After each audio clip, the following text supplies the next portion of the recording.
I'd rather create something that others criticise than create nothing and criticise others. If you have high quality product behind the bar, it's like a weapon. It's not about the figures, it's about who those figures are. The Hospopreneurs Podcast. I'm going to drink this beer. Yeah, let's crack them. With James Henderson.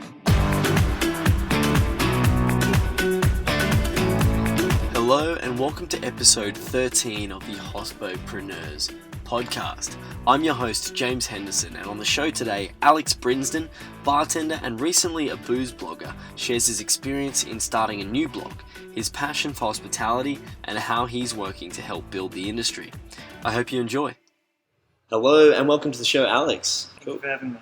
No worries at all. I like to start the episode by getting into a question that I'm asking everybody, and that is, do you have any crazy bar stories or crazy hospitality stories? Anything, something funny, exciting, strange you've seen in your time in the bar?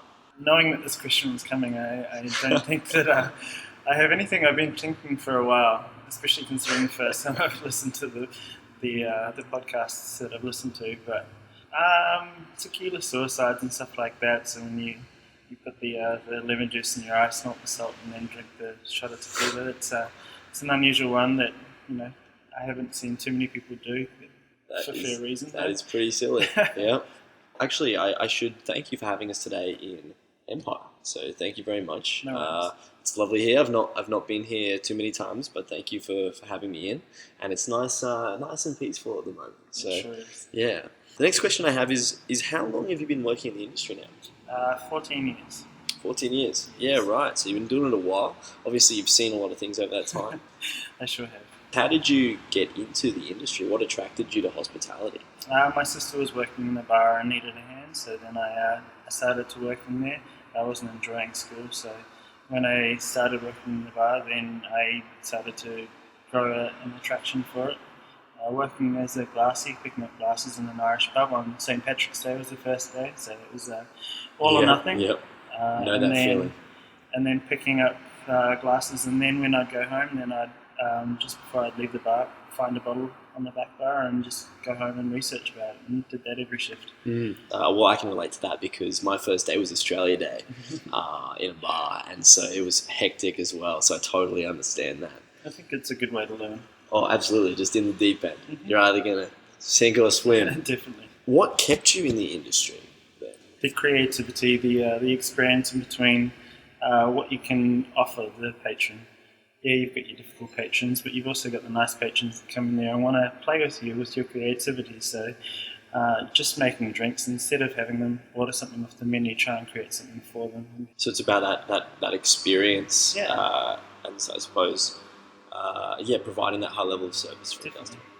That's interesting because it came up, the same sort of idea came up with John T over at Savile Row. Yes. And also, it's come up a lot throughout the show. Obviously, hospitality is about that, providing the highest level of service to patrons. Exactly. So how do you go about providing that service to a patron? Just trying to communicate with them. So, you can give them a menu and they can order something off that. Hey, one of the drinks might be appealing to them and what they're after, but you can also communicate and offer them other drinks that aren't available on the menu, trying to see what they do and what they're looking for. So some people may want a glass of bubbles and you can offer them that to make them happy, but some people may want something more creative.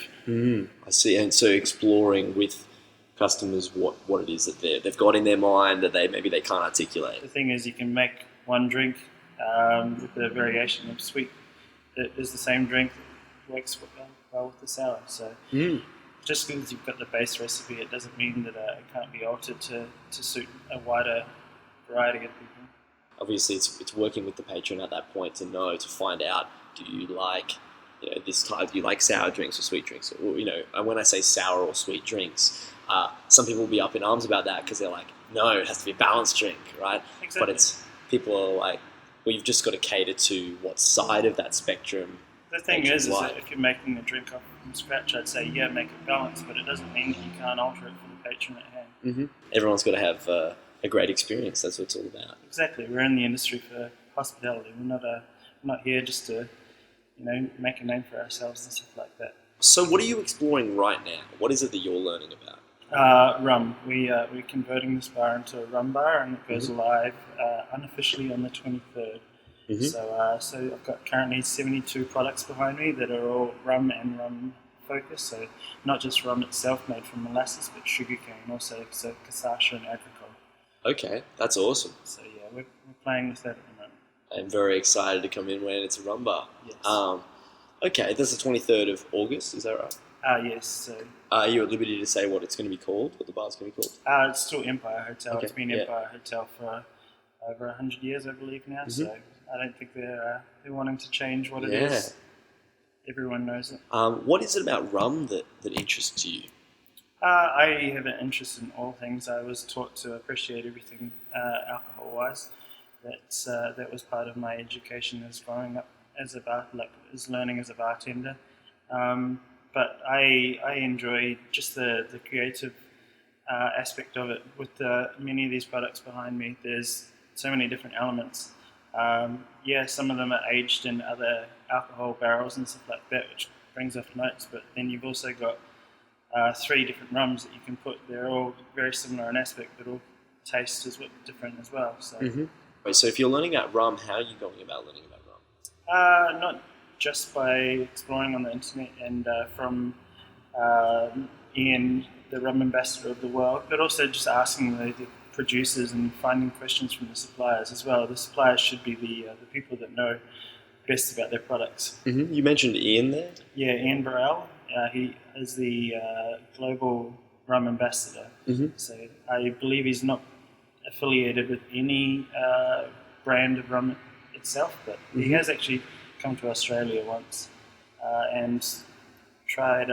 He was sponsored by one of the companies, I believe, but I don't remember which one it was. But yes, right. his job is to educate people on rum, not just one certain brand, but of rum as a category. And you're relatively proactive in the industry as well. So you're working on a couple of things at the moment. I also have our Liquid World, which is a bar training, consulting, and freelance bartending business.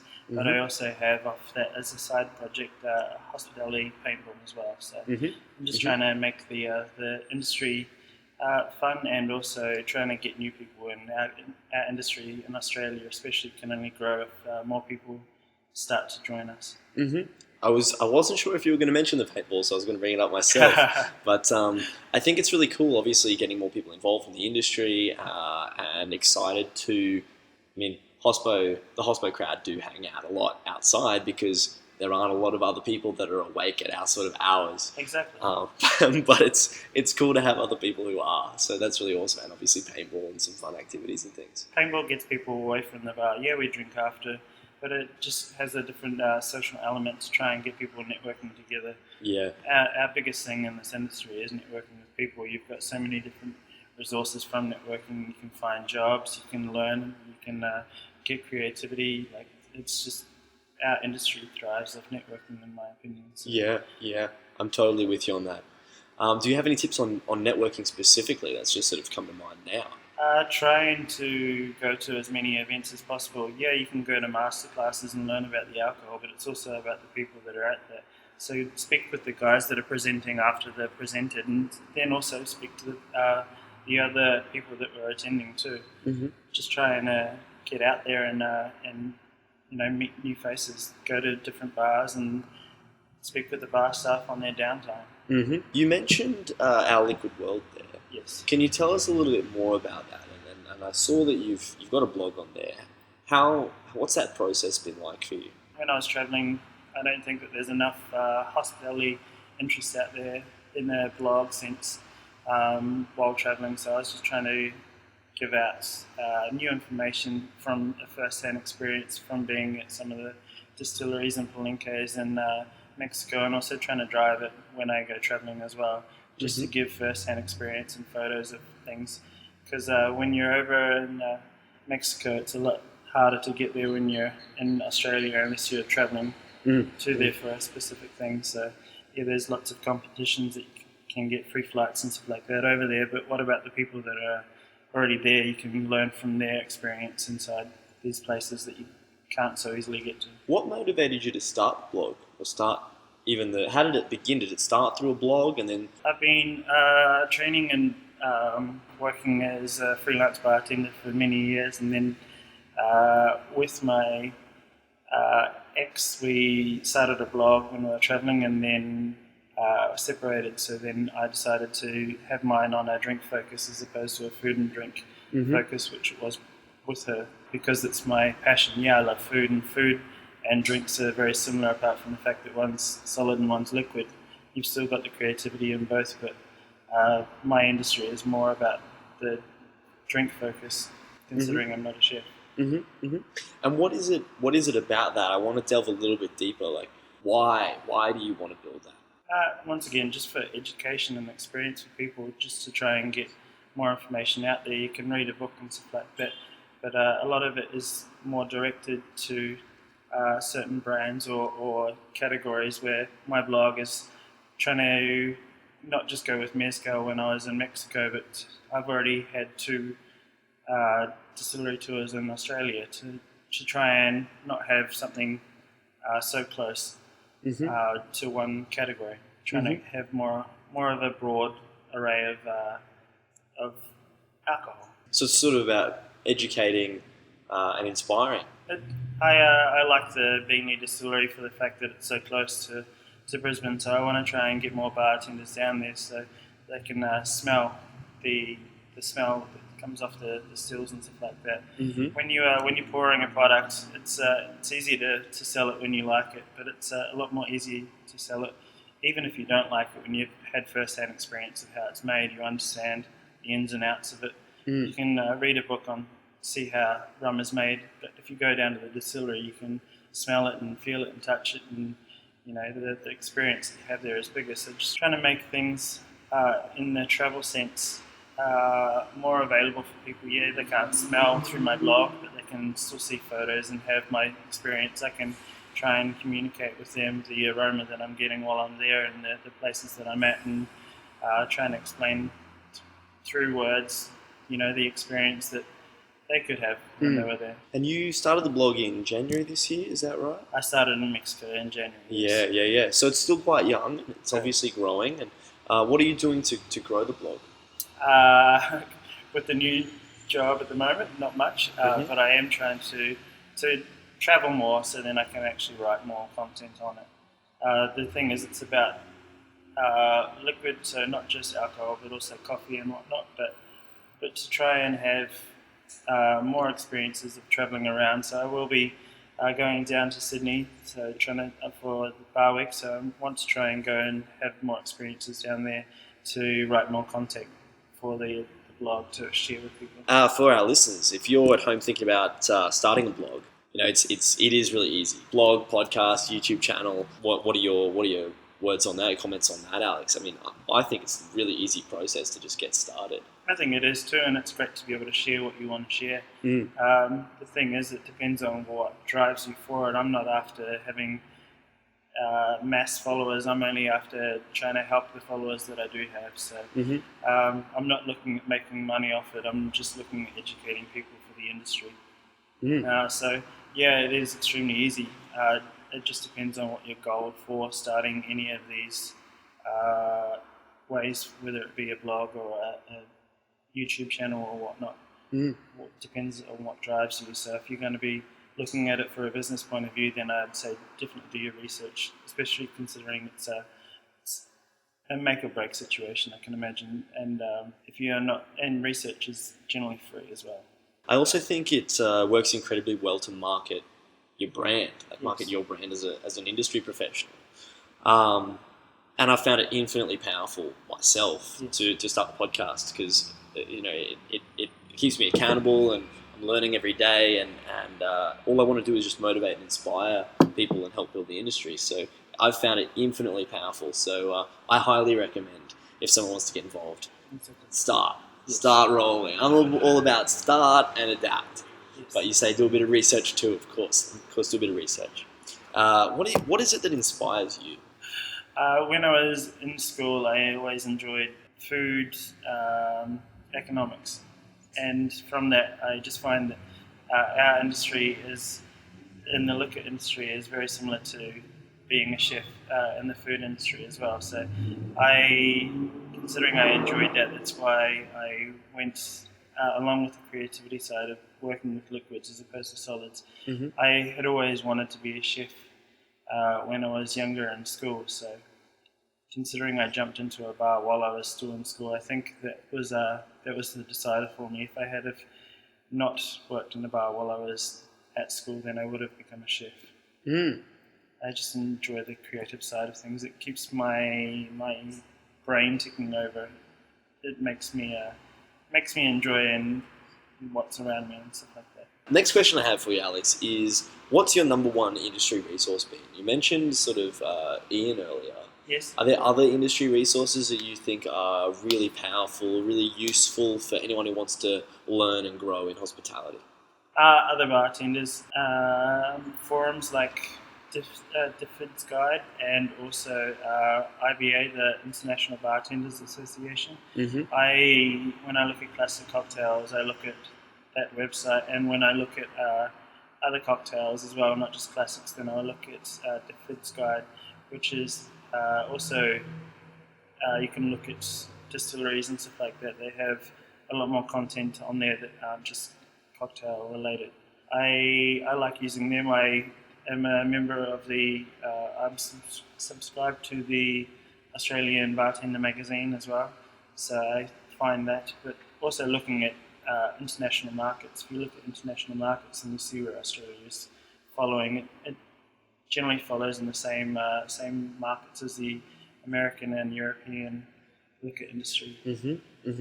Throughout your journey, have you had a mentor to help you along the way? No one officially. No one directly. Just trying to plug into people within the industry, especially around Brisbane, but also on a larger scale through magazines and stuff like that. No real mentors, just trying to see what the markets are doing as well. So no, to answer that question. It's okay. You said no one specifically. Yeah. So are you absorbing knowledge or information from people online, or are you speaking to them? Like, people online are referred to in the last episode as my digital mentors. So Yes. I call them digital mentors. Are they the sorts of mentors that you are referring to, or are they physically in person? Like, what's the difference? More physically. So more people around Brisbane, and then trying to look at it on a larger scale around Australia as well in a physical manner, and some more online as well. Just trying to follow the Brisbane Bartender Network, because there's a lot of creative things going along. There's a lot of other things as well that happen on that. What's your biggest challenge right now, Alex? I'm just trying to get this bar up and running before the 23rd. So what sort of obstacles have you encountered along the way there? Trying to find appropriate staff that are willing to work the hours that I am in need of. Yeah. That I would, and also trying to find people that are adaptable. I am currently looking for people that don't have much experience, for the fact that they're more moldable, where in the past I've had people that have gone through classroom cocktail training and they think that they know a lot, when some of the things that you learn in the classroom are a lot different than in the practical bar. So Totally. So yeah, from that aspect, staffing is hard. I've spoken to other people in the industry very recently as well, and they're saying it's hard to try and find staff too. Yeah. How are you going about solving that problem? Well, once again, I'm trying to find people that don't have as much experience, and people that are looking to get into the industry. So, but the process that you're taking, how are you reaching out to people? People on the Brisbane Bartender Network is where I've been searching at the moment. Other people have been posting job ads, and I've been going through their comments and trying to find the people looking for jobs. Cool. Our last question for you, Alex, is what's coming next? Funky cocktails out of Empire Hotel. Stuff that hopefully you haven't seen before, where we're doing singular cocktails and cocktails served in pineapples for 2 people, and also group share cocktails. But stuff that's fun, quirky, not tiki, but just a little different. Okay. I'm excited. Looking forward to it. Got a little cocked eyebrow there, so Something interesting is coming. Yes. Well, thank you very much for your time today, Alex. No worries. You've been awesome on the show. Thank you very much. Check out Alex's blog at ourliquidworld.com. Want to be part of the show or know a hospopreneur? Like the show on Facebook or email hospopreneurs@gmail.com. Interviewing creative and innovative minds in hospitality. The Hospopreneurs Podcast with James Henderson.